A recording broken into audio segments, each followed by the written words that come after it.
Let us imagine for a moment.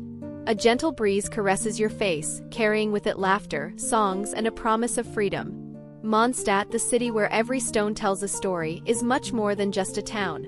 It is a sanctuary of dreams, courage, and rebellion.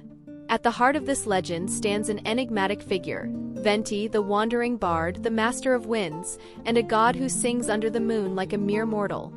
But is he truly as carefree as he seems? Today, let me tell you the story of Barbatos, the Anemo Archon, a tale woven with poems and storms. Venti appears on the surface to be a simple wandering bard, always ready to improvise a song or play a tune for a few coins, or a glass of wine. But behind his carefree demeanor lies the Anemo Archon, also known as Barbatos, who rules in a very indirect manner over Mondstadt, the city of freedom. But more than 2,600 years ago, Mondstadt was not the free city we know today. Back then it was ruled by a tyrant named Decarabian, the Lord of Storms, who governed with an iron fist. Yet, even under Decarabian's reign, there existed a young wind spirit, a simple nameless elemental. This spirit, fascinated by the songs and dreams about the freedom of humans, eventually took shape and befriended a young bard who dreamed of a free Mondstadt. Together, they inspired the people to rise against Decarabian, a battle that forever changed history. But tragically, the revolt was not without loss, and the young bard did not survive the fight.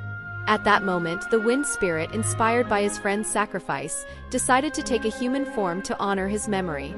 He became Barbatos, the Anemo Archon, adopting the appearance of that bard, his first and greatest friend. After defeating Decarabian, Barbatos could have proclaimed himself king or emperor. After all, was he not the liberator of Mondstadt?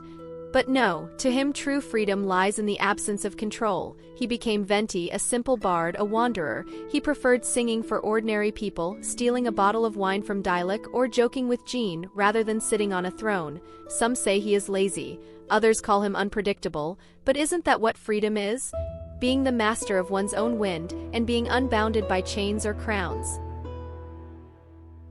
But behind his songs and smile, Venti carries a burden. Every note he plays on his lyre is an ode to a bygone past. By his side, he keeps the feather of his deceased friend, a memento of the one who inspired him to become Barbatos. He is free, yes, but this freedom comes with a solitude few can truly understand. Like the wind that never stops, he is condemned to wander, to watch generations pass without ever truly being able to form attachments. And yet, Venti is far more than a mere poet. When he wishes, the wind becomes a weapon. They say he could raise mountains or lift oceans, but he chooses not to wield his power, perhaps because he knows absolute power corrupts, or perhaps, deep down, he prefers to be a simple melody in Teyvat's grand orchestra. Venti, or Barbatos, is more than a character. He is an idea, a living poem, and an embodiment of freedom in all its forms, with its joys and sorrows.